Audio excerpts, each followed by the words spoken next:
we've got a really great panel here, and I'm hoping we're going to have a really, not interesting talk, but a really interesting dialogue that's not just going to get to the heart of the question, which is being asked, is it a war, is it genocide, but it's going to give some depth of understanding about the people who are saying whatever it is they're saying. So I'm going to start with very brief introductions to people, and I'm banking on the fact that you'll go along with how we're going to go. Okay, let's do this in no particular order then. First of all, let's have a go. Chris Williamson, many of you will know, ex-Labour MP, now in a different form of politics. I'm going to leave it to Chris to actually say something really about what makes your political thinking happen the way it does, what motivates you. I suppose I was politicised by going to a Catholic primary school, actually, and that taught me a sense of solidarity, because in those days we had corporal punishment, and I remember on one occasion when a couple of my friends had knocked over a bird table and destroyed it, and Sister Pius came in and demanded to know who had done the damage, and we all refused to own up or to identify the culprit. So she said that she would cane every single boy in the class, and that way she would get to the culprits, and we'd also be punished for not obeying her order to reveal who had actually damaged this bird table. So in that sense, I suppose that's where I kind of learnt my solidarity. You know, we always kind of stuck together and never ever would, as it were, undo our friends. We always stood up for one another. So I guess I learnt that from a very early age. And I think I was influenced by people like Ken Loach, because back in the 1960s and 70s, you know, there was a lot of political dramas and things like that on the TV, and I think that's generally we were still living in the post-war consensus, and a sense of social solidarity was something which was still very tangible, I think, and so I think it was my school days.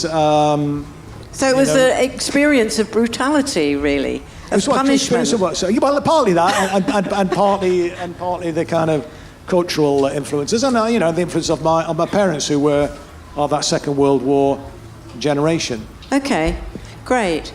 Next we have Ileana Chan, who has a great YouTube channel, Empire Watch, and her real interest is really looking at American imperialism from a global South perspective. Ileana, what would you say to the question? Hi, everyone.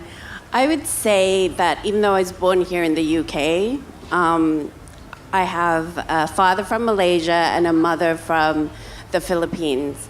And so that means I have a father from a post-colonial country and a mother from a de facto US military colony. And when I was 9, I moved to Malaysia. We all moved to Malaysia.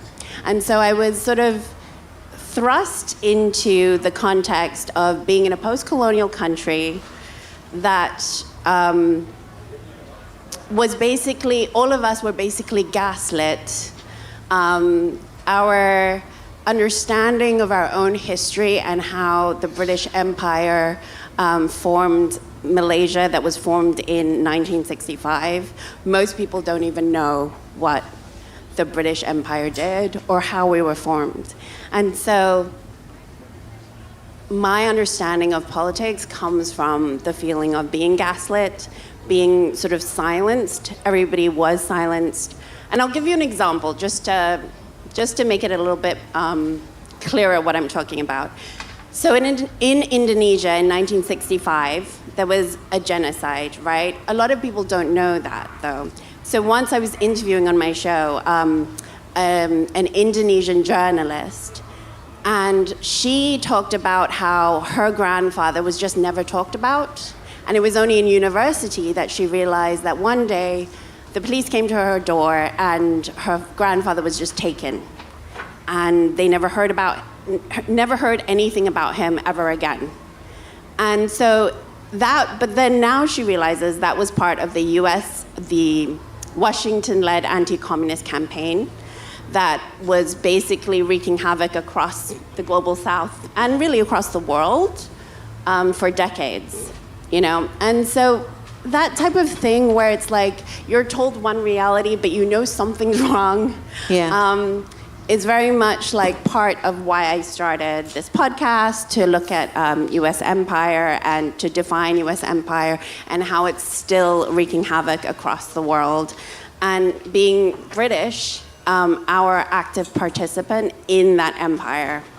That's how I got to here. And I think many of us really know a bit of what it feels like to be gaslit, don't we, after the experiences of the last few years. Thank you.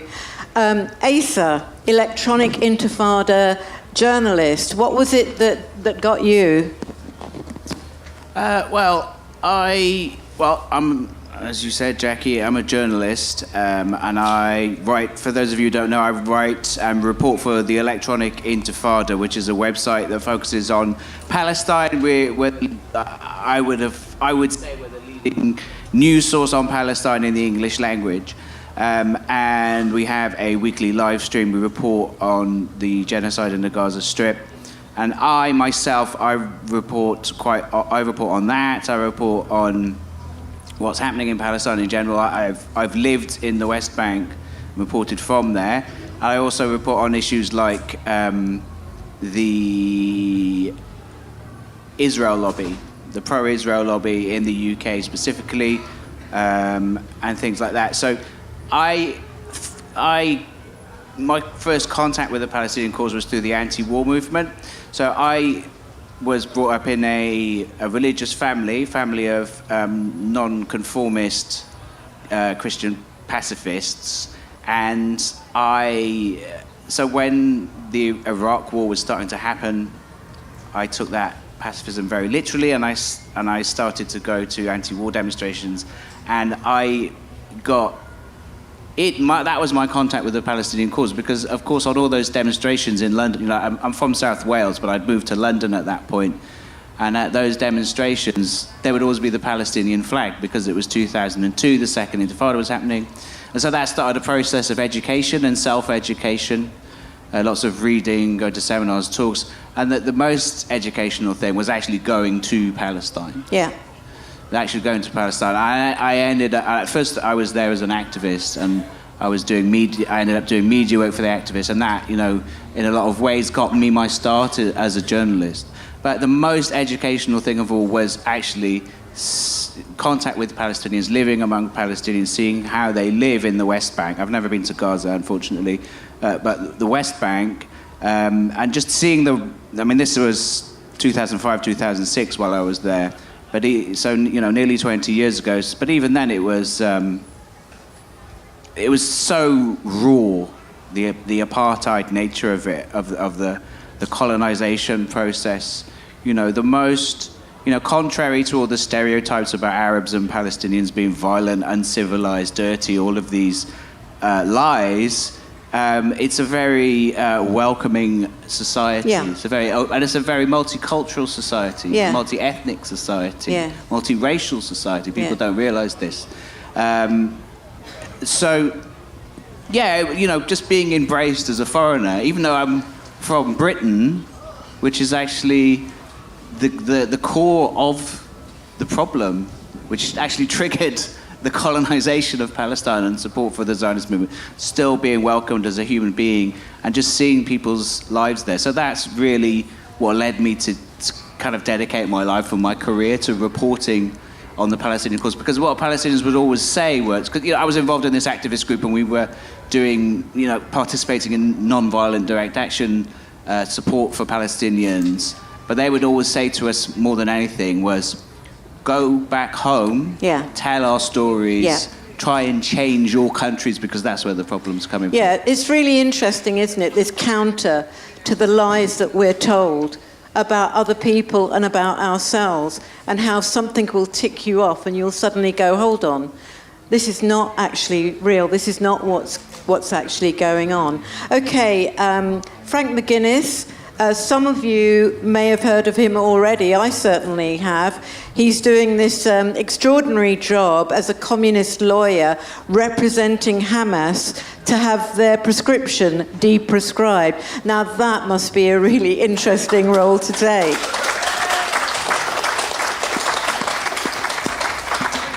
So Frank, what was it for you? What's it been for you? I would describe my politics as communist, and I wasn't always a communist. I sort of went on a journey to arrive at communist politics, and I suppose there's not enough time here for me to properly talk about that journey. It's like, in some way, there's this whole process of accumulation. I'm very grateful to comrades over the years who challenged my politics and made them sharper. I would say that I think my route to communism started in the occupied north of Ireland, where I grew up. And I had this sort of experience of the tail end of what's sometimes called the Troubles. So I had this experience of the violent domination of the British Empire in the north of Ireland. And I think I just developed this politics which was based upon rejecting domination. Like, I just don't like being dominated. And, you know, Hegel has this really, like, Marx was obviously very heavily influenced by Hegel. Hegel has this very interesting stuff about master-slave, like relationship. Like, really, in the relationship between the master and the slave has the true power, because at any point the slave has the power to refuse domination and to reassert the human equality between master and slave, and to refuse that dynamic. And so I think for it to mean anything, communist politics has to be about an opposition to domination. In terms of moments where my commitment to a kind of, I would say, liberal, romantic Irish nationalism that I've now rejected, this kind of, I'm Irish, like very, like I came to England to do my undergrad and was very kind of opposed to British people. Like British people were personally responsible for the colonization of Ireland, which is a politics that I now reject. And it was a lot of English communists who were among the people who helped me on my journey towards communism. And I would say there's this one moment that sticks out in my mind, and it's quite a ridiculous moment. My friend Ashok Kumar was organizing a rave in solidarity with some Bangladeshi migrant workers in East London. And I was outside this rave talking to this Trotskyist guy. I was still kind of relatively confused in my politics at that point. And this woman came up and overheard the conversation between the two of us. And I've never met her again. I never got her name. And she listened to the conversation, and then she just interrupted and said to me, "Are you a liberal or a communist?" And I gave this really confused postmodern liberal answer. And halfway through my answer, she just said, "Oh, I see, you're a liberal," and walked off. And it's like, I still think about it. I'm still here talking about it today. It's like, it was this very powerful provocation. She was like, "You don't know what you are." And she was right, and it forced me to reckon with what I wanted to be. And so I chose communism. And so I think thinking about domination, thinking about the fact that I'm Irish, I grew up in the north of Ireland, is part of it. But I'm here to suggest that anyone can choose to have the correct position. Anyone can choose to have good politics. I would suggest that we should all be communists. I think that we should side with the international working class in their struggle against the forces of the bourgeois capitalist state and the US-led totality that is dominating people. I don't think we can understand the genocide in Palestine without understanding the way that global reality is determined more than anything else by US capitalism. But I hope that's a kind of meandering, rough and ready history of how I came to my politics. I just think we should spit in the face of people who try and dominate us. Well, that's a suggestion. Yeah. Okay, Patrick, your thing is the 21st Century Wire, isn't it? And you came through a convoluted sort of travel, both geographically and personally as well, didn't you? Yeah, so I grew up in 1970s and 80s America, so during the Cold War, but also is coming out of the Civil Rights Movement. Post-Vietnam, so America was going through a type of a situation, and so I was a product of that. Our politics were kind of directed, and our view of, American, you could say, empire, if you will, was kind of informed on that basis. But it wasn't until I left America that I first encountered people who were really anti-American traveling around the world, and that was a little bit of an education at that point. And so what I do, I went to art school, so I come from art and design, photography. So when I do journalism, I study I study everything right down to the typography. Yeah. So I learned Russian constructivism. That was part of my design education. So everything I do is that deep study. So I try to see a granular details, and that's, I think, helped me a lot in becoming a journalist in my second, third, fourth, fifth, or whatever, I think sixth career that I'm on right now. So but Palestine, 25 years ago in the Second Intifada, I lived in a predominantly Palestinian neighborhood in London, West London, in Fulham actually, and it was that's when I really got my education from the people I knew in the neighborhood. That I remember coming downstairs on North End Road Market and seeing Mahmoud, who was a friend of mine, in tears on the street. Why are you crying? I've never seen, always happy, always, full of energy. And they took me aside, I lost my cousin in the fighting in the West Bank, and I wasn't really that, in the late 90s, I wasn't really that au fait with this issue.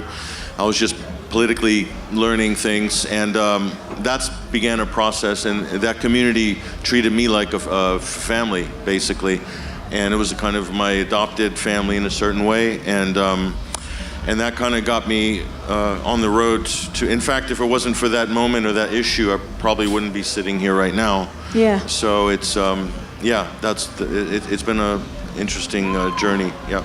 It's just extraordinary, isn't it, how some encounter with somebody, you're just doing whatever you're doing, maybe going down to have breakfast in the cafe down the road, or maybe you've changed your job, or very often travel can just change your whole perspective on what things are and who we are.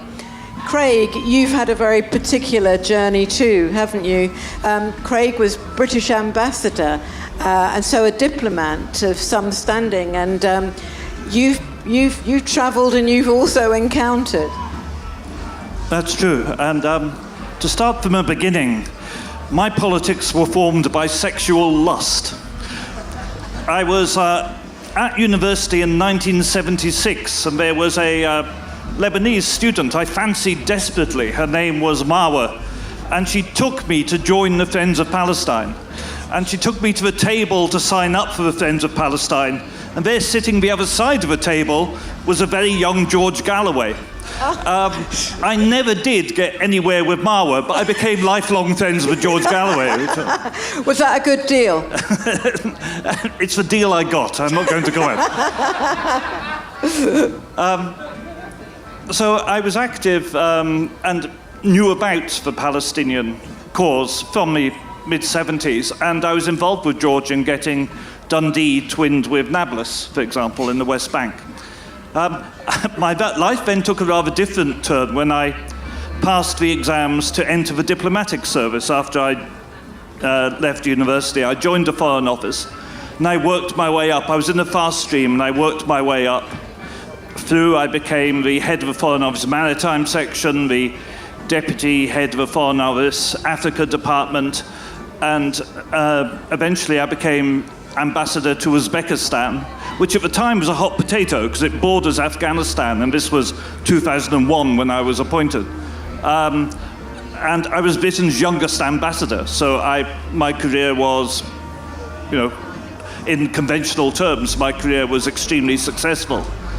But then I came across the Torture and Extraordinary Rendition program and found the CIA was sending people to Uzbekistan in order to be tortured. And when I tried to have this stopped, I discovered that Jack Straw and Tony Blair had both okayed this. We were complicit. We were part of that. So my life then took a radical turn. I blew the whistle on the Torture and Extraordinary Rendition program, and as a result, I was sacked. And I then went on to work with WikiLeaks on whistleblowing and with other whistleblowers around the world, and also to put my knowledge of diplomacy and international law at the service of good, if you like, as opposed to at the service of an imperial state. And to give one example for that, a guy called Sam Husseini, who's an extremely good Washington journalist, contacted me last October, or 2 Octobers ago, and said, why is nobody activating the Genocide Convention against Israel? So I drew up a paper on how to activate the Genocide Convention. That paper was published and was also given to another colleague, Andrew Feinstein. Andrew introduced that paper to the South African cabinet, and that paper of mine was on the table in front of the South African cabinet, along with other papers, on the day that they decided to take Israel to court at The Hague for genocide at the ICJ. So I had a hand in initiating that, and I was in the...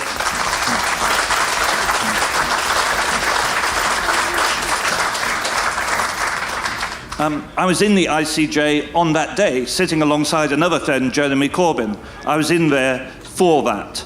So, and I was also in the High Court for the Palestine Action Prescription hearings leading up to the forthcoming judicial review. And I've been buzzing around the country trying to support activists who are being arrested under this terrible persecution we're suffering at the moment. So, if you like, I started as a radical. I became part of the establishment. I came across the establishment doing things that are so terrible in terms of torturing innocent people that I could not live with it. So I went back, if you like, to the side of good, and have been enthusiastically trying to make up for my lapse in joining the establishment ever since. Yeah. Okay, I mean, I think that's a great segue into the main issue at hand, really, which is this question, which in a way I find quite an awkward question, because part of me wants to go, come on, everybody knows that this isn't genocide, because I actually believe they all know that this is a genocide, but they're gaslighting all of us at the moment in terms of what it is. So, Asa, what's your take on this? I suppose in a way I'm more interested in the kind of process of being gaslit, or what's the political rationale for doing it? But what's your take on this question? Yeah, thanks, Jackie. Well, my take is it's kind of a nuanced one. I mean, there's two main things to say about this. The first is that on one level, it obviously is a genocide. I mean, I've quite often used the word Holocaust, you know, with a small h, in reference to what's happening in Gaza, because it is such a mass scale, such a deliberate scale, so openly declared. And so the word war is not really fitting, because a war gives an impression of something like what is happening in Ukraine, for example, where there are, you know, the complexities aside, there's two armed states battling each other. Yeah. Whereas this is a situation of an indigenous people fighting against a settler colonial entity, and it's asymmetrical. It's very, very highly asymmetrical. And so what is happening on a mass scale is that the civilian population is being targeted. You know, that is the whole point of it. You know, and so all this constant propaganda in the mainstream news about, well, they don't really use the phrase collateral damage so much anymore. That seems to have gone out of fashion. But that's the sense of what they're trying to say is, oh, well, you know, it's a tragedy when civilians are killed, etc., but it's all Hamas's fault, all of this kind of nonsense. So on that level, yes, it is a genocide and not a war, of course. But I would say my take is that it's actually both. It is a genocide and it is a war at the same time. And the reason for that is that to make another comparison with the Second... I mean, I don't want to compare everything to the Second World War and the Nazis, but, you know, as I'm 46 years old, someone growing up in education in this country, you're always constantly taught about World War II, so it's hard not to make other comparisons. And there are comparisons to be made between what the Nazis did to the Jewish people and what Israel is doing to the Palestinians. I don't want to say it's exactly the same, but there's definitely comparisons. And one of them is this, which is that the Nazis and Israel, what they've got in common is that they were both carrying out a genocide at the same time as losing a war.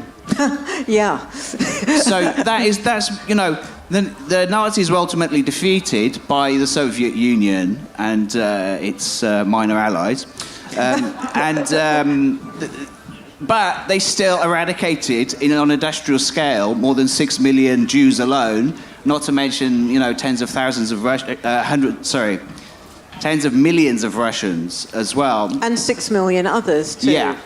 Yeah, so millions and millions of people eradicated in an industrial scale genocide, but there was also a military conflict happening at the same time, which they ultimately lost. And what happening in Gaza is not exactly the same, of course, but there are those similarities. There is a genocide happening on an industrial scale. The civilian population of Gaza is being deliberately rounded up into metaphorical ovens and killed on an industrial scale. The tents of the refugees are being deliberately targeted. Yeah. People are burned alive in them.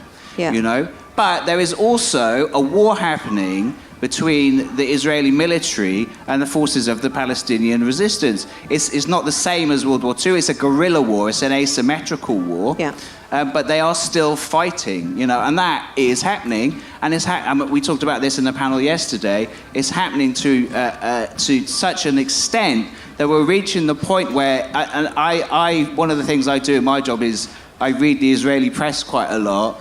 And when you look at what the Israeli press is saying, they are starting to worry about the collapse of the Israeli army. Yeah. I don't want to be too over-optimistic about it, but they are saying there is signs of that. There was a figure I read the other day which said, and I don't know how accurate this is, but that there are 80,000 casualties, Israeli casualties. And if you look at how small the place is, that's a significant number. And only today I read about another officer this time committing suicide. Yeah, it's a phenomenon, yeah. It is actually phenomenal. I think the official figures are much lower than that, but there's absolutely no doubt. So I don't know the true figure, but it wouldn't surprise me if it was on that scale. Yeah. I mean, they're absolutely lying about it. Yeah. Yeah, 100%. Okay. Yeah. Craig, can I just turn to you because, in between having a festival and preparing for this, I was reading a social media post from you yesterday, which was talking about the number of children who had been killed in Ukraine and in Gaza. And I found the percentages that you were talking about astonishing. I'm not sure, but it was something like, well, you'll know better than me. What were the figures? Yeah, no, in the Ukraine, where there's a war, a genuine war happening, the percentage of those killed on both sides, the percentage of those killed, the total percentage killed, the total of all those killed, the percentage of those who are children is 0.3%. That's a real war. Unfortunately, somewhere between 700 and 1,000 children have been killed, and that's a terrible thing. But that's 0.3% of all those killed in the Ukraine war. And that's what you get when children are regrettably killed in war as collateral damage accidentally. 0.3%. In Gaza, the percentage of those killed who are children is 37.7%.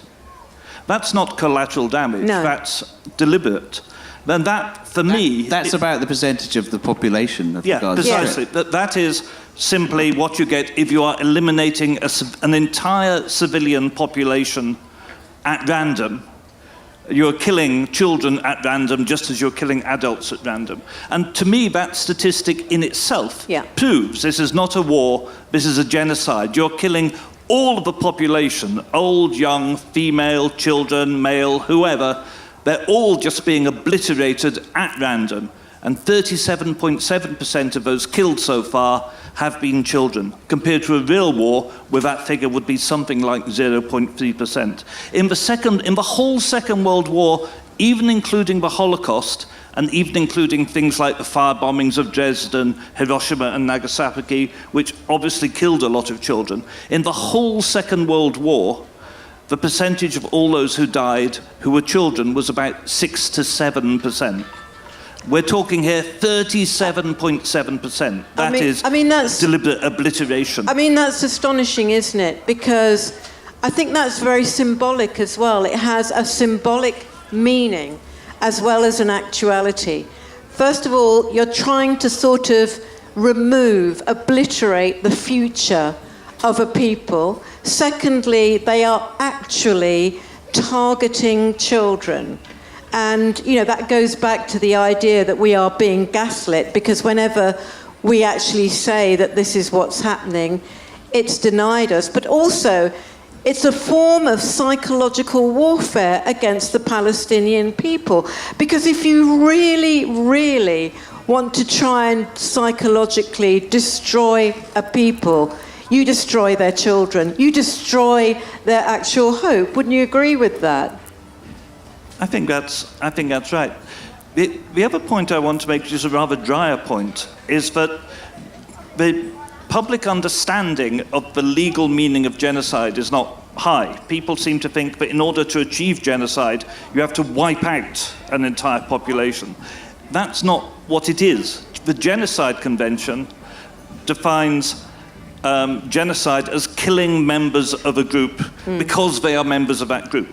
There is no so, for example, Srebrenica was found by the International Court of Justice to be an act of genocide, even though we're talking far, far lower numbers of dead and not actually a significant percentage of the Kosovan overall population. But it's still genocide because they were killed merely because they were Muslim. Yeah. And what is happening is undoubtedly a genocide, because when, you know, children are being killed in numbers proportionate to their percentage of the population, you can see a population is being wiped out merely because of their ethnicity, not because of anything to do with them being active combatants. That's great, thank you. Okay, well, thinking about gaslighting, I'm going to come to you, Ileana, because I think this is something that many of us have experienced, not just during this period, but it's something that because of our background, our identities, our cultural, if you like, homes, we've experienced for some time. Ileana? Yeah, I'm going to say something a little bit controversial to see where we go. It might not be controversial. Everyone might agree with me, which will be awesome. Okay. But since... well, I will just preface it to say this is not the controversial part. The ICJ presentation that, the argument that Craig referenced, just to be really clear on whether or not Gaza is a genocide, right? That was 750 pages of text for why Israel is committing a genocide, and 4,000 pages of annexes and exhibits. And that was presented in October of last year. Yeah. So in terms of the amount of documentation that we have about this being a genocide, there is no doubt. But there's a lot of confusion. And I would say that is very, very intentional, because we live in a country that is part of the imperial core. And if we think about, okay, so just to explain, and I'll get to my point that's controversial in a little bit, but to explain what I'm talking about is that we are part of the inner circle of the US empire. Yeah. And the definition that I'm using is the Tricontinental Research Institute's dossier on hyperimperialism, which defines the US-led imperial bloc as 49 countries. And they look at it in terms of like concentric circles. So we're in the inner core circle, the six of us, Five Eyes, the traditional Five Eyes. And if you don't know what the Five Eyes are, it's UK-US, Canada, Australia, and New Zealand. We all share intelligence.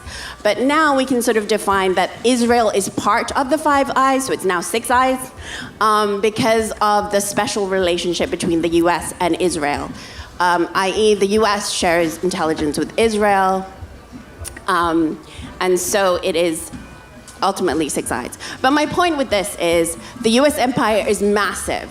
So I think a lot of times people are like, oh, if only people knew about the genocide, if we could just define it as a genocide, then it would stop, right? But when we're looking at the US empire and how big it is, we have to think about how does it actually, first of all, it's not a natural state. There's nothing natural about the US empire because all it does is stick and no carrots. So who the hell would want to follow the US empire if they had a choice? So how it works is that it basically works in terms of three main pillars of coercion. You've got the military power, financial power, that's like the IMF, World Bank, SWIFT banking system, the US as the US dollar is a world currency, etc. And then the third one is propaganda. And that is why even this question of Gaza, a genocide, not a war, even the fact that we have to argue about that now is part of that propaganda. Exactly. It is to make us confused and to argue about, more children are starving to death, as if the invasion in Iraq was, which was under false pretenses, as if that's fine, because that wasn't a genocide, but this one is, so now we better pay attention. And why hasn't it stopped? That whole thing, it's like, it's offensive to make us keep arguing about this over and over again. And so I think my point, so where the controversial thing comes in, we are the problem. We are the most genocidal force in the world, not me and you, and I'm shaking because I feel that strongly. But it's obviously not me and you, but it is our governments, it's us part of the US empire. It is not Russia, it is not China. There is no other country that can actually take the place of the US in terms of this type of imperial structure. Because like I said, those three pillars are huge. Because if you look at propaganda, it's not just the media, it's the entertainment, it's our educational Absolutely. system, it's NGOs, it's humanitarian aid, it's think tanks. You know what I mean? It's international law to a great degree. So we're talking about something that is so massive that even the question in this panel, which I'm delighted to be here, but is offensive. Yeah, but I mean, the interesting thing, I think, for me as well, and coming in terms of being from, a group of people who are in the world majority, i.e. people of colour, but who are talked about as being a minority, which is a lie. We're not the minority, we're the majority of the world here. That we are sort of gaslit continually on this kind of issue, and the shock of actually accepting the fact that we actually, at the moment, are the baddies here. And to some extent, the propaganda that is happening is sort of offering a lifeline to help blind us from what we would otherwise do, which is, it wouldn't just be 80 or 100 or 150,000 people on the streets. It should be 5 million people out on the streets. It should be us withdrawing our labour, because if we actually believed what we were being told by the people who know what is going on, that is what we're doing. So it's a proper head fucker, isn't it? Yeah, exactly. I just want to add one part. I just want to say, even though that was terribly depressing in some ways, I think we also have to let go of our arrogance as part of the empire. The fact is, the US empire is declining, and we need to get out of the way of the global south countries, because they have been trying to dismantle these three pillars for centuries, and now they are actually making some traction.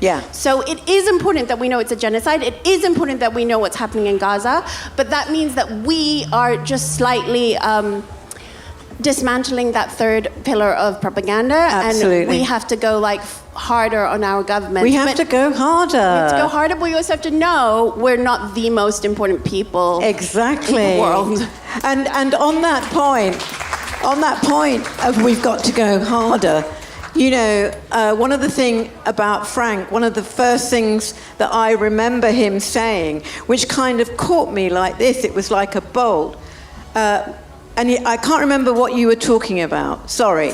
But it was something where, in many ways, it looked like the movement was under a lot of pressure. We're under a lot of pressure, like legal pressure, etc., bannings, prescriptions. And you were making a call for us to go harder. You were saying, actually, this is a sign that we're winning and we need to go harder. They are on the run. Yeah, absolutely. I think that it's coming at horrific cost to Palestinians because they're experiencing a genocide. And I agree with what some of the panelists have said, that it's both a genocide and a war. Both can be true. I think that what I would say, I guess I would say two things, right? First is that this crisis of Zionism, and then the second is what can we do about it? So it seems to me that Zionism is certainly in a crisis. I think before it started this more open phase of the genocide in October 2023, because a lot of people would say that Zionism is an inherently genocidal project. It's premised on the idea that what's needed is a so-called Jewish state that will be racially pure. And so Zionism has always viewed non-Jewish Palestinians as a demographic threat to the racial purity of their desired apartheid state. And so from the Nakba, from before the Nakba, the entire project has always been, through various mechanisms, more or less violent, expel as many non-Jewish Palestinians as possible. So it's inherently genocidal. It's always been premised upon the land has no people, right? From before the Zionist entity was created, right? Yeah. So it's always been premised upon dehumanizing racism. And then in October 2023, it's as though the architects of this horrific project, they feel as though they have an excuse, and some of them are very explicit about this. They're like, close to 1,200 people were killed in various ways on October 7th. Now we have an excuse to just do that times 100. And you have ministers currently saying, we're killing 100 Palestinians a day and no one seems to be doing anything about it. They're very, very explicit about what their goal is. They're like, kill as many of them as possible. There was this obscene suggestion about South Sudan, I think I read, where they were saying, maybe we could relocate 2 million people to South Sudan. You've got Tony Blair through Boston Consulting Group saying, how do we reconfigure Gaza so that it becomes Jewish? Yeah. It's the most nakedly, obscenely racist colonialism, and it's certainly genocidal. And the crisis of Zionism comes from the fact that everyone can now see that, right? Before October 2023, I don't want to make assumptions, but I think maybe a lot of people in this tent were like, this seems complicated, I'm not sure how I feel about this. Now everyone's like, no, I fully understand whose side I'm on, right? And I've taken to saying, that, and forgive me if this is an overly playful metaphor, I got into a lot of trouble because I shared an image of a bulldozer breaking through the apartheid fence on October 7th, right? That's one of the most beautiful things I've ever seen in my life. When you talk about domination, it's like you put 2 million people, more than 2 million people in a concentration camp and tell them that they're animals, and they found this way to break out of it with this beautiful blue sky. It's like, it's stunning. It's a reassertion of dignity. It's like, they're the best of us. It's like, it's humans refusing to be dominated. It's everything that my politics is about. It speaks to me on a profound level, and everyone saw that, and they can't put the genie back in the bottle. They see a people rising up and refusing to be dominated, and if that mentality catches on, then capitalism, the crisis of Zionism becomes a crisis of global capitalism. So I'm here to suggest that, like Zionism, I think it's over. I don't think Zionism comes back from this. I think it's losing the Jewish diaspora, which is an important part of how the Zionist military reproduces itself, right? It recruits every Jew, like the Law of Return 1950 says every Jew may return to Israel as an ole, right? So it recruits Jews from all around the world and then makes them serve in its colonial genocidal military. A lot of Jews from the diaspora don't want to do that anymore. I think the ordinary person on the street, even in Western countries, views Zionism and Zionists with open disgust.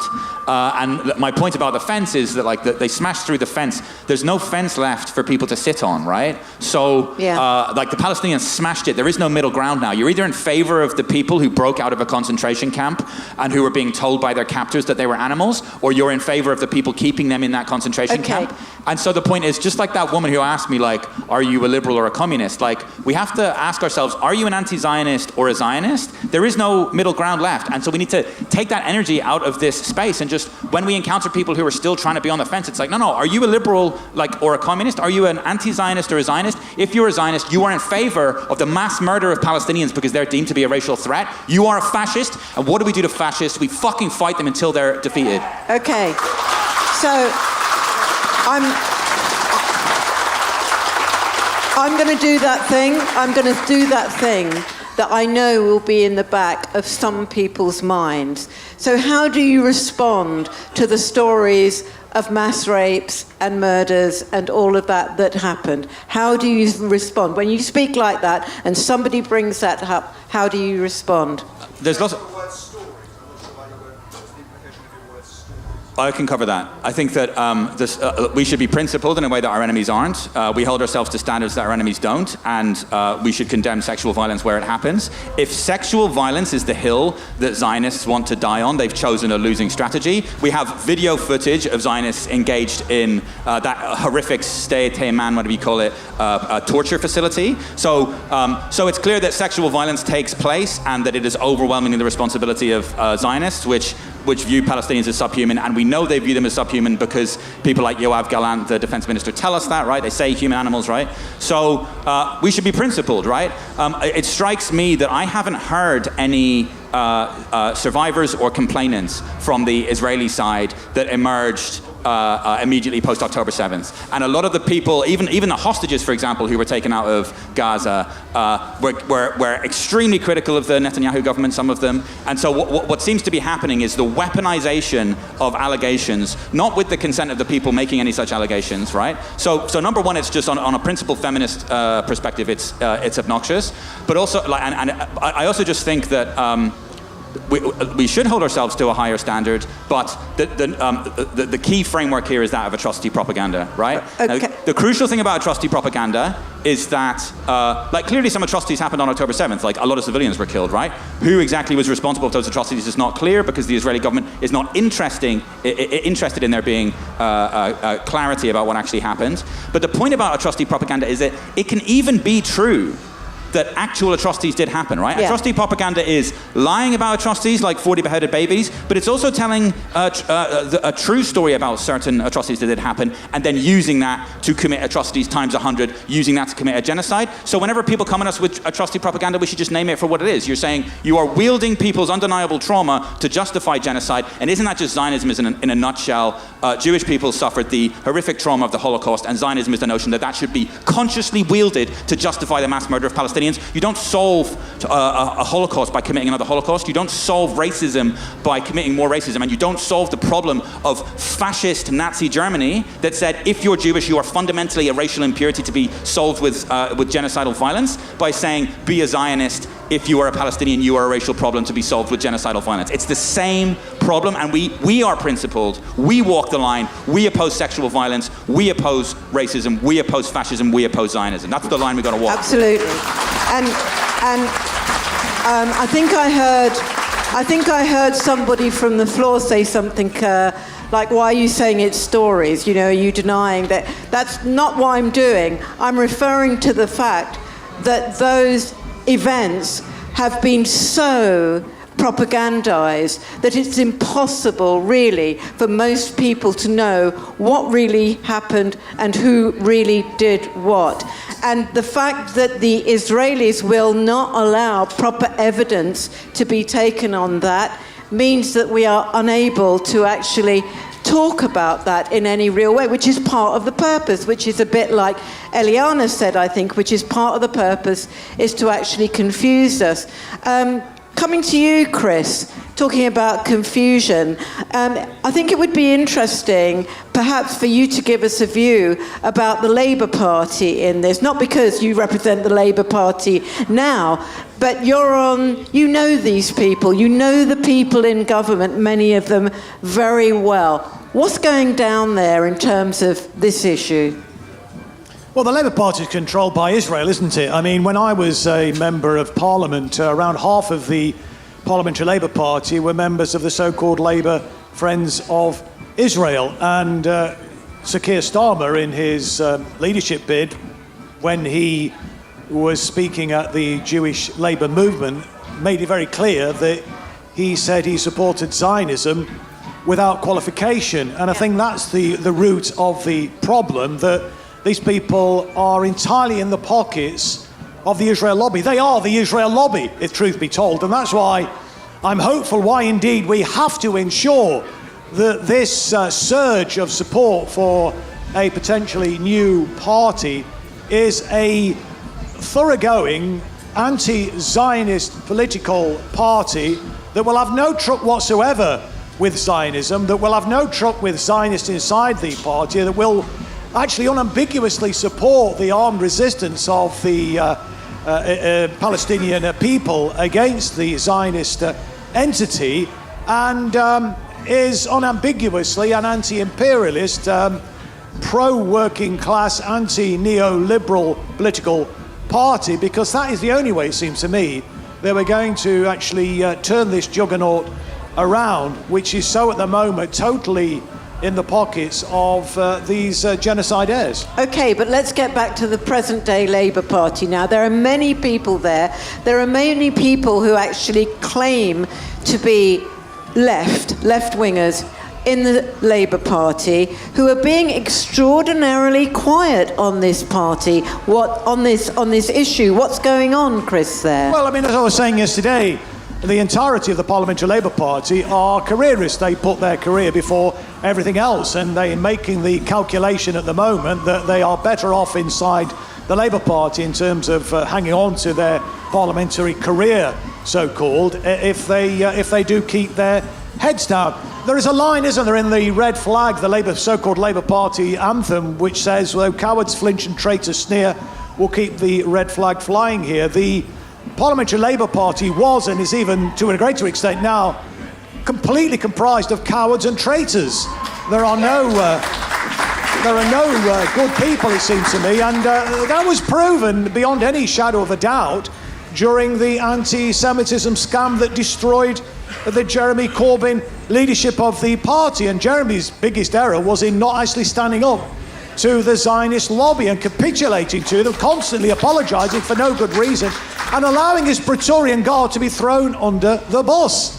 And in the end, they came for him, didn't they? The Pastor Nehemiah poem, which I quoted yesterday, is apposite. There were nobody left to speak out for him because he failed to speak up for the communists, for the socialists, for the trade unionists and the Jews. And when the Nazis came for him, there was nobody left to speak out. And that's where Jeremy ended up, didn't he? He ended up getting removed from the party. So that's the real problem. There is no way back for the Labour Party. Some people say, it's important to stay inside the Labour Party and fight to reform it.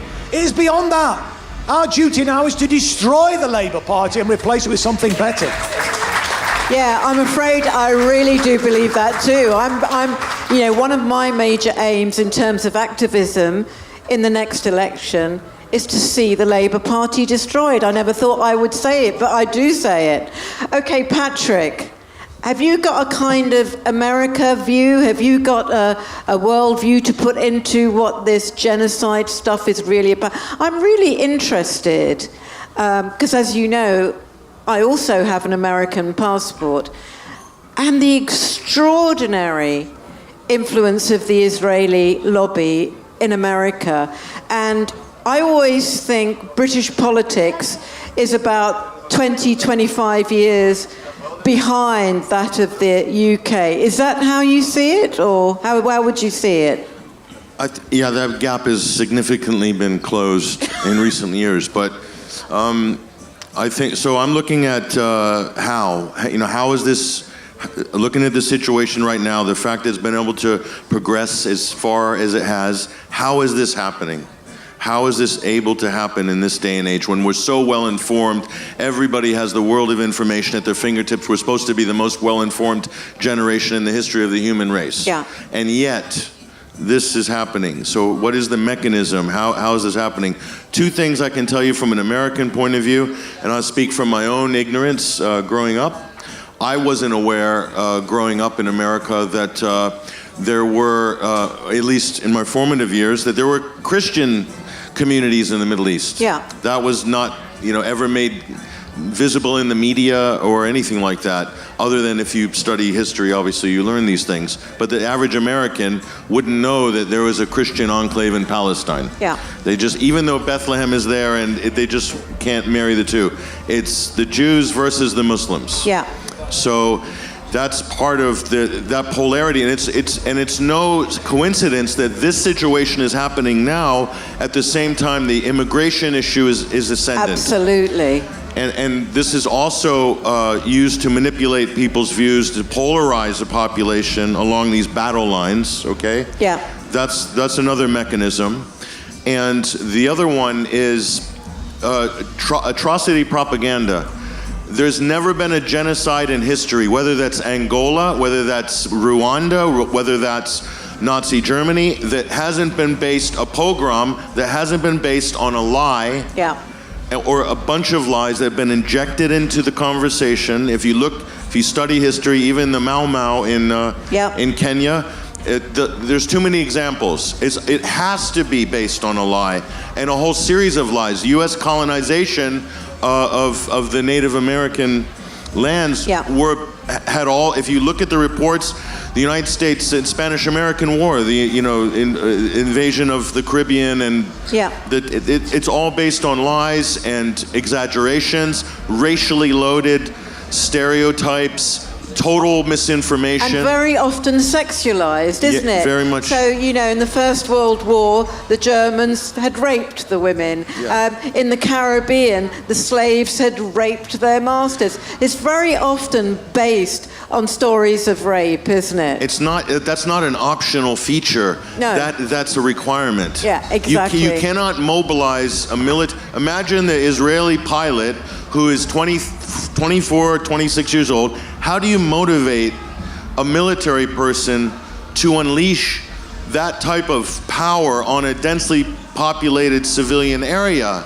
You need an incredible lie, or a bunch of incredible lies, and that's what October 7th provided. And I will say that although we don't have the definitive public inquiry, I think Asa's work on October 7th and others, including the Gray Zone, and I cited Asa and the work that I've done and other of my colleagues, and you can actually, through the process of deduction, work out more or less with a margin of error how many Israeli civilians were actually killed on October 7th. You do so by process of elimination. You look at reportage in the Israeli press at the time. You take out Israeli soldiers, minus that from the 1,200 total, Shin Bet officers, so 300, between 300 and 400 Israeli regulars, then Shin Bet police, that's between 50 and 60, and you start working down process of elimination, and then you have the Hannibal Directive. This is where the Israeli military unleashed the force of American weaponry on Israelis in settlements, okay? The Dahia Directive, the Hannibal Directives, the same thing. And then you get down, the actual number of unarmed, non-reservist Israeli innocent, quote, civilians, you're talking potentially in the hundreds.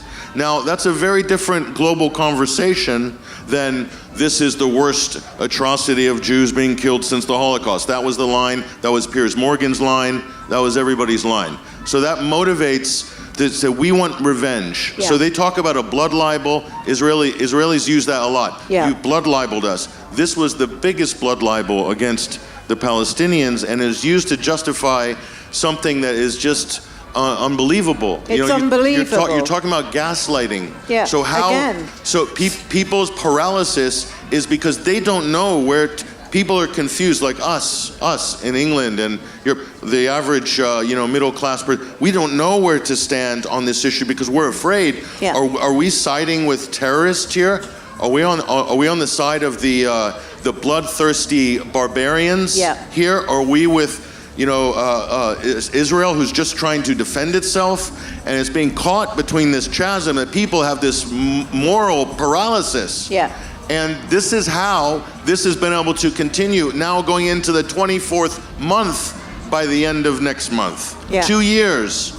2 years. You could have never told me in my life that I would watch this for 2 straight years. And most people cannot lift a finger to do a damn thing about it because they don't know how to act. We don't have an instruction book. I think it's not just that people don't know how to act. That's the only thing I'd say about this. People are terrified. They're terrified of saying the wrong thing. They're terrified of their employer being informed. They're terrified about what their college placement, what will happen there. They're terrified about what their friends will say. I mean, many of us on the panel have actually experienced that ourselves. But, if you've got a family to support, if you're trying to, get a house, get a job, whatever, it makes it even more difficult. Yeah. And one last thing, the last mechanism is the terrorism label. So what you're seeing now is an extension of the war on terror.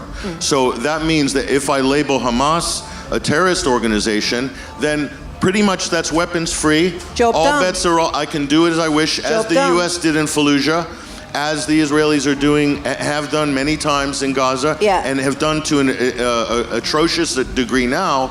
And this is and this is what they did in Lebanon. Yeah. Because of Hezbollah, because Israel has compelled the U.S. and the British and some of their allies to designate or proscribe Hezbollah, Hamas, etc., any enemy of Israel as a terrorist organization. So therefore, we can take out a whole city block, a village, a neighborhood, and if you think it's going to stop in Gaza, and Craig will tell you what could be done to South Lebanon if there is a civil war in Lebanon, and the precedent has been set that's okay. This overwhelming brutality, and nobody's going to stop. Who is going to stand up and restrain the Israelis? Nobody. And so the region is terrified about what could happen in Lebanon and other places. Look, I can see that a number of people on the panel are wanting to dip in, but I am really keen, because that's just what I like to do. I like to hear from you. So I would really, and the panelists, obviously, they're going to ask questions. You'll get a chance to say more. It would be really great to hear from you and hear some questions. Challenge people, ask for more information, anything it is that you want to do.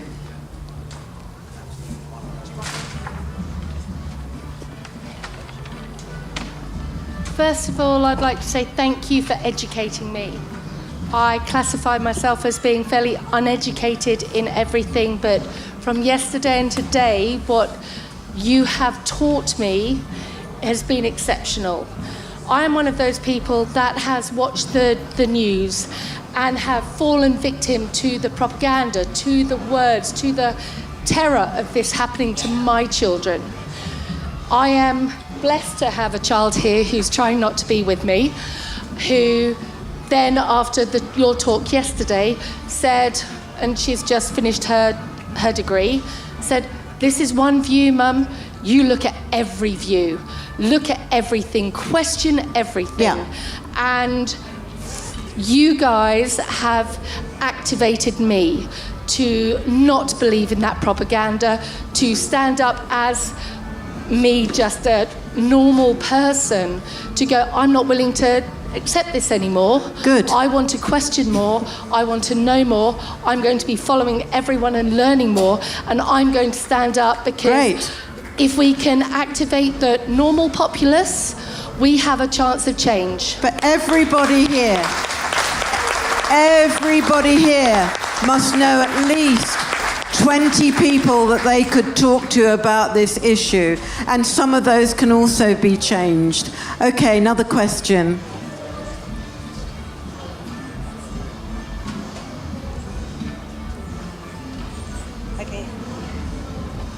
Hi, thank you. It's great hearing from everybody.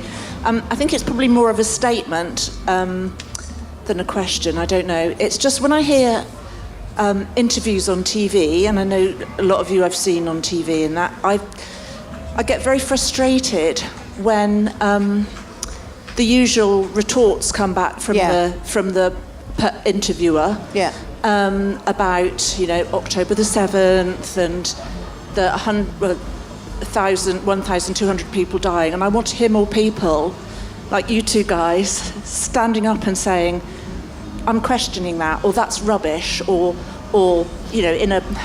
everybody's pussyfooting around it like they're scared to say what's real, and I think that's why people don't get it.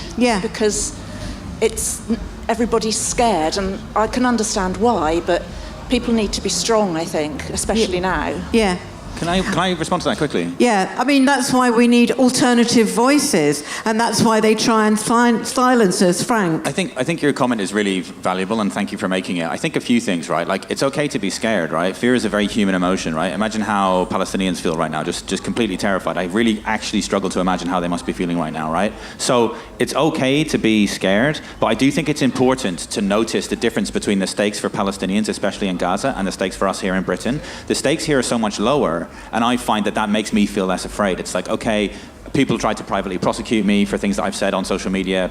People have dragged me in front of my professional regulator and told me that I should never be allowed to practice law again. And those are some stakes. There's some personal stakes. That's really not nothing. But compared to a genocide, it just feels like the stakes are very, very low. And what I would also say is that courage is about facing your fear, right? Like, it's one thing to be fearless and not to feel fear at all. And some people are so traumatized. You know, we all saw images of Palestinian teenagers in Adidas tracksuits running up to Merkava tanks and strapping bombs to it. Struck me that a lot of those people weren't courageous. They were fearless. They were so traumatized that they were like, I'm going to go and do this mad stuff now, right? And that's horrific that they're so traumatized in that way. But those of us who do still feel a certain amount of fear, I think that courage is something that we cultivate collectively. And so people touched earlier on losing your job, being dragged in front of your regulator, even being criminally prosecuted, as a lot of people are, for showing solidarity with Palestine Action. The way to respond to that is collective. If your boss comes to you and threatens you with some kind of consequences for taking action against the fascist ideology of Zionism, if you get into trouble, the answer, and I help a lot of my clients with this all the time, it's like, get a team of people around you, speak to people you trust,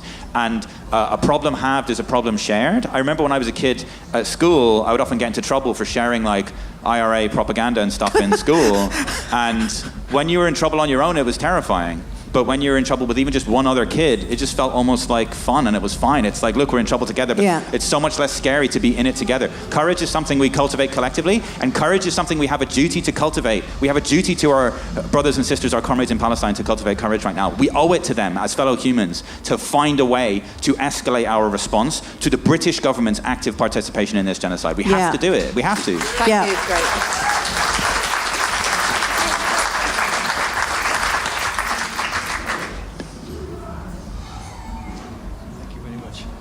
Thanks very much, everyone. My hands are full, so it's a bit trickier. Obviously, thanks to everybody. I have got a question. Thanks, Glenn, for everything you're doing. In relation to the gentleman behind me who mentioned about the what happened and whether some of it's lies, etc., etc., I just want to bring up the fact and ask people about it on the panel here. On my own talk show, I've had an ex-IDF soldier on there. This is way back when it happened, saying that it's impossible that could happen, that they could get through there without the Israeli regime knowing, yeah? And consequently, other IDF soldiers, and I know it's a controversial thing, and it's hard to pinpoint it, but it's something that has to be spoken about, I think, and other IDF soldiers are coming out and saying they let them through, right? Now, I just think that's so important for people to realise, because that's the start of this whole thing, and they've wanted that to happen for bloody decades. They've wanted an excuse for decades to actually wipe Gaza clean of the scumbag Palestinians that they hate. I was in apartheid South Africa. I married a black woman, as you know, and I've seen it there, and I see it in Gaza. It's disgusting. They see them as filth, like they did with the black South Africans, and I was shot at there because of it. And like the rest of you, I've been persecuted. I've been crucified by the Guardian newspaper, by the BBC, and by the Times. I'm not here to talk about that, but I know what it feels like to have the courage to stand up and say something. And back to that lady over there, yes, thank you for coming today. And what we're seeing now, on a final exciting note, is the ghastly and dreadful and sickening anti-Semitic shield, so brilliantly designed and to stop everyone speaking anything against Israel for decades and decades and decades. At last, the anti-Semitic sick shield is finally dissolving as we see millions of people having the courage to step forward now and expose Israel for what it is. Hallelujah. Thank you, everybody. And don't stop coming forward.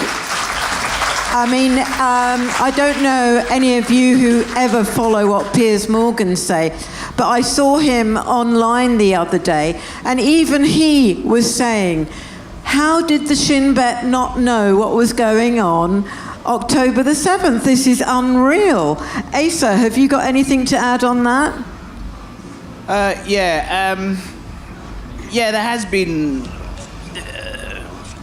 I'm sceptical of this, I have to say. I mean, I think the jury's still out, to be honest, but I can talk about the Hannibal Directive, I think. Patrick mentioned the Hannibal Directive, and for those of you who don't know, the Israeli military has had a policy for about 30 years, since 1986, called the Hannibal Directive, and it is named after. What that directive says is that there was initially it was a secret order. It was later exposed in the Israeli media, and what the order says is that if there are Israeli soldiers who are in the process of being captured by Palestinian or Lebanese or other Arab resistance fighters, the Israeli military can target those soldiers to be killed. And the reason for that is to stop them being captured and held alive, because there's been over the years in the 80s and later on, there's been prisoner exchanges between Hezbollah and Israel, the Lebanese resistance guerrilla fighters, and Palestinian resistance fighters and Israel. There's been prisoner exchanges, and those have been very uneven. So, like in one case, around about 1,000 Palestinian political prisoners were released in exchange for one captured Israeli soldier, Gilad Shalit, if some of you remember that. And so that is a political and military disaster for Israel, and they want to stop those prisoner exchanges happening. And so they would rather kill their own soldiers than allow them to be held alive and then exchanged in that way. And so Israel has this doctrine, military doctrine, on its books. And like I said, initially it was secret, it was later exposed, and it's really kind of an open secret within Israeli society. And what happened on October the 7th en masse was, I've reported on this in some detail, and we've reported on it at the Electronic Intifada in some detail. What happened on October the 7th was, for the first time that we know of, that not only was that doctrine applied while the Palestinian offensive was happening on the morning of October the 7th, 2023, but it was actually extended to Israeli non-combatants. So Israeli, quote-unquote civilians, settlers within the border communities, the frontier communities around Gaza. There's also kind of a grey area of who, some people argue there's no such thing as an Israeli civilian. I wouldn't go that far, but there's certainly an aspect in which these so-called civilian communities surrounding the Gaza Strip are actually militarized colonies, right? And they're actually put there for that purpose, to colonize the land, to stop Palestinians from returning in their homes in what is present-day Israel. And one of those frontier communities next to Gaza is actually, in Hebrew, is called Magen, which is a shield. It means shield. It's literally a shield. So they're using their civilians, quote-unquote civilians, as literal human shields. Yeah. So anyway, on October the 7th, the Israeli military unleashed its, awesome firepower, awesome in There's actually pictures, isn't there? Yeah. Which show damage to hundreds of cars, which could not have been done with the firepower that Hamas have. Go online, you can see it. I've studied it in quite some detail, reported on it. And just as a common sense thing, like you see those cars, for example, just burnt out, destroyed. Not only burnt out, but actually they're wrecks. It can only have been done by helicopter gunships, potentially by even F-16s. We know that this happened, and it's actually reported in the Israeli media that it happened. And so the only question is that how many of the 1,100 or so Israelis, including Israeli combatants who were killed on October 7th, how many were killed by Palestinians and how many killed by Israel?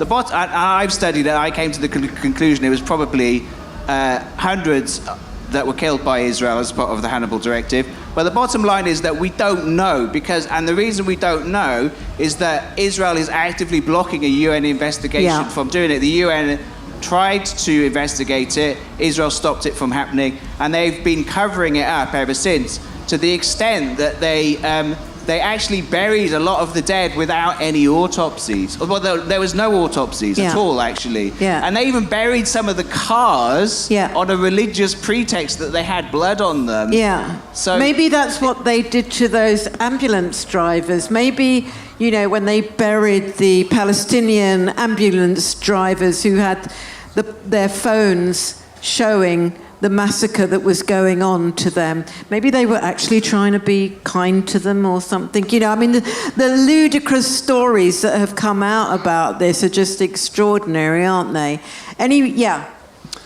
Yeah, to this question I'll come back there. This question goes to the title of this talk. And the reason, if you look at a poster outside, we're talking about if there's a massive imbalance of power, like if I saw a grown man battering a child, I wouldn't call that a fight. That's something else. It's not a fight.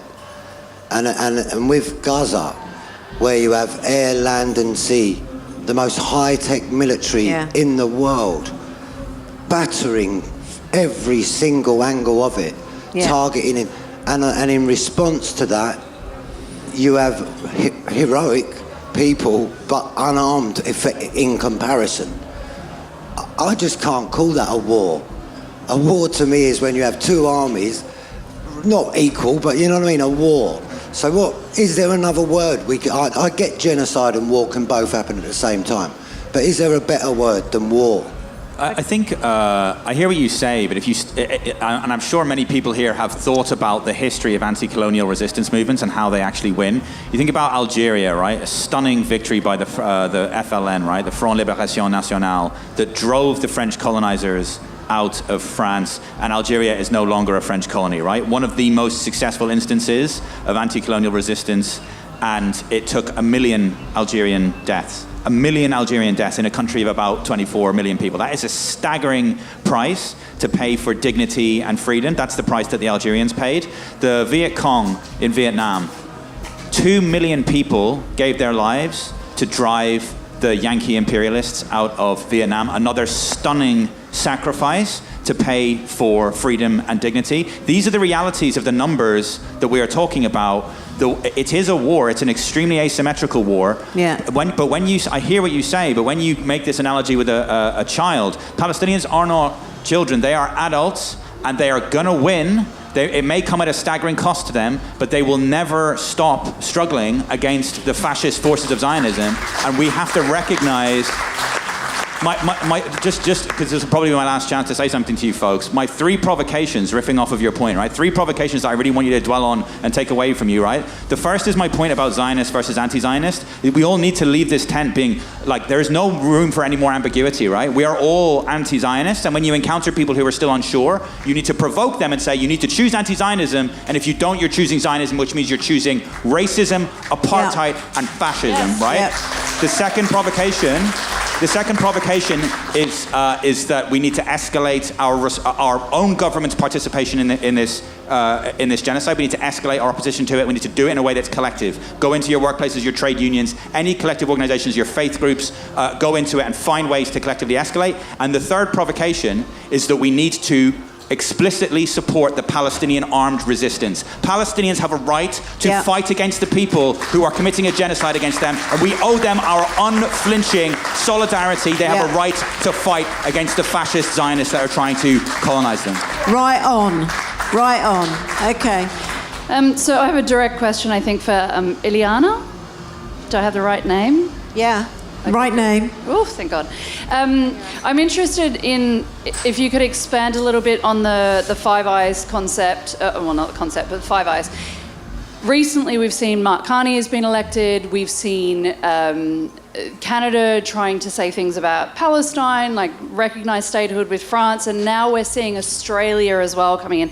I'm Australian. Okay. I've got a vested interest here. Do you see that Mark Carney's, and I know he's part of the capitalists, like absolutely frickin' everything, but he knows where the bodies are buried, and it just feels like something's happening, and I may be grasping at straws of hope here. But Mark Carney, Anthony Albanese, he was a bloody good socialist when he was a lot younger. Do you see that there is something changing there? Okay, so I'm not an expert on Australia. I did work with Stella Assange, but I'm not an expert on Australia. But I'll just say this part of it, which is that the whole point of this, where I said that the U.S. empire is declining, it is at its most belligerent, but it's also at the moment where there's most contradiction. Yeah. So there are avenues, and this is why I was saying about us, like, being aware that we're not like the most important part of the resistance, but we can be part of the resistance, and our only real way to get any of the socialist policies, I believe, that Chris Williamson has been advocating, for example, is to separate us from imperialism. So, yeah, I would say it's just like what I was saying with those 3 pillars of coercion, right? It's not so simple. It is always a good sign when someone is outwardly anti-imperial. And also Trump has been very useful because he's such a gangster imperialist. Yeah. He's so overt that people who might not have even understood that the US was an empire are starting to look at some of his policies and are thinking, well, but the truth is he's just the same trajectory of US imperialism, but just with his mask off. And he's actually been quite useful in terms of, it's harder for countries like maybe Australia, even though they're in the inner circle, to be very obviously pro-Trump, maybe. There's certain factions that find it embarrassing. Well, they're all addicted to the IDF's flipping military crap and the Israeli military industries. They're all like pimped out to the Israelis. Yeah, well, and also the US empire, because look at AUKUS.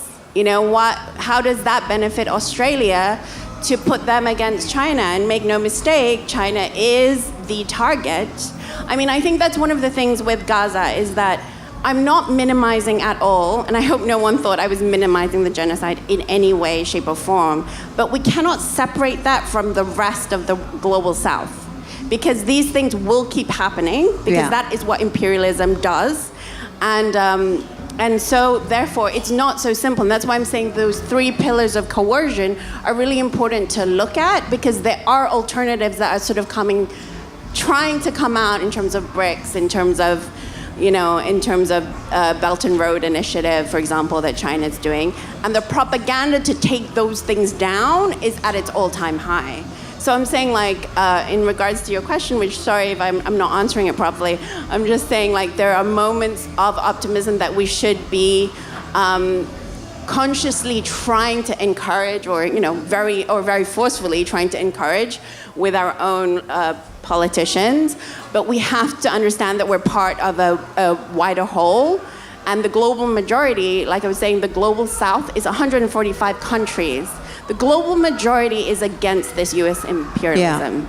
Also, I'd just like to say that the small slivers of hope, to your point, Frank, 100%, like I sit in a super conservative area where I'm so actively involved in my community, and getting as many people intellectually stimulated to actually challenge what is going on and to challenge the narrative that they've been force-fed their entire lives. So this is just part of it. So thank you. Okay, I'm going to take one more question, I'm afraid. I think we've got time for one more. Should we do David? Thanks. I wanted just to add to Frank's list of provocations. I think that in addition to escalating against the complicity of the UK government in the genocide, we need to be escalating against the sources of support for Zionism in this country, which are engaged on a daily basis in sending money to the settlements, to the IDF, through the 3,000 Zionist charities which exist in this country. We need also to escalate against the Zionist movement directly in this country, and I'd like to hear what the panel have to say about that. Who'd like to take that? The Zionist organisations in the UK. Yeah, Asa? Yes, I agree. Is that it? There's a group that is illegal to support, so I don't know what I can say legally. Does it begin with P? Well, there is a group that I think should be de-proscribed, which is called Palestine Action, and before they were banned, they were doing absolutely amazing work in taking direct action against the Israeli arms companies in this country, and there is. I'm watching my words here. Okay. Watch your words. Yeah, I mean, it's going to come before the court again in November, and they're working to be deprescribed, and there's a lot of optimism about that. But around the wider point that David's making of the Zion, I mean, David's being a little bit humble because he's kind of the pioneer of a lot of this research of the level. I mean, I've learned a lot from you, David, of not just the pro-Israel lobby in this country, but the analysis of the Zionist movement in this country, which has, it is kind of at the forefront of a lot of this, and in propping up British support for Israel, and. Yeah, I mean, we need to be campaigning against those organisations. I mean, I agree with what we were saying earlier about destroying the Labour Party. Yeah. But if we were still in the Labour Party, say we lived in a different world where you had succeeded, Chris, in convincing the party to adopt the open selections, for example, and the Labour Party still had the left in it, and say there was a Jeremy Corbyn Prime Minister or something. I think the struggle would be to purge, let's not mince words, purge the Zionist organisations from the Labour Party, for example. Okay, I'm going to give the JLM. I'm going to give Chris the last word because briefly we're looking on that. to I think absolutely we could have changed the course of history. I mean, it really was within our grasp. It was in touching distance. We climbed to the top of the mountain. We glimpsed the promised land, and then we were dragged back down. And that was a failure of leadership. It wasn't a failure of the grassroots. It was a failure of leadership. Failure, I regret to say, of Jeremy, a failure of the Socialist Campaign Group, a failure of the trade union leadership. But we potentially have another opportunity, and we mustn't flunk it this time. And David is absolutely right, and David's done some incredible work. And frankly, the research that David has done is absolutely groundbreaking. And obviously I host, should I say, Palestine Declassified, and David does, a huge amount of the research for that. And David has said to me, it's even shocked him, and he was probably the foremost expert on the insidious impact of Zionism in this country. And David has said to him on a number of occasions how he's even shocked himself at the extent of their influence in this country. So we absolutely have to expose these Zionist organisations. We absolutely have to call them out. And just picking up on the point about people being terrified, I understand that. That's why it's so important for people who do know what is going on, for people who have a platform, for people who have a political platform in particular, but other people like Frank and others like Patrick and others, and obviously Asa and so on, with a media platform. We absolutely have to use that platform to get the message out there, to give people the confidence to be able to speak out and not be fearful, because the Labour movement says a lot, doesn't it, about unity is strength, an injury to one is an injury to all. And they were lacking, weren't they, when we had that opportunity. So we have to give some genuine meaning to unity is strength by standing together in solidarity to call out these scumbags in the Zionist movement, to call out the scumbags who facilitate them, and to come back to this point about this new movement which is hopefully being created. Let's make sure that it doesn't make those same catastrophic mistakes that the Corbyn movement made, or the leadership of the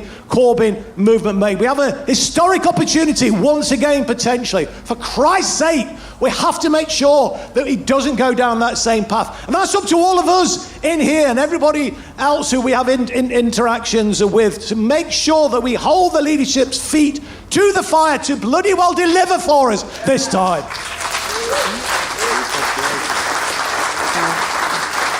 I mean, I think that is a great way to finish, because the power with us, and we have such an exciting potential future coming up with the new party. But this time, it has to be a different party to the Labour Party. It has to be properly anti-racist, and it's got to be properly member-led. So power to the people, guys, and let's continue that struggle. Power.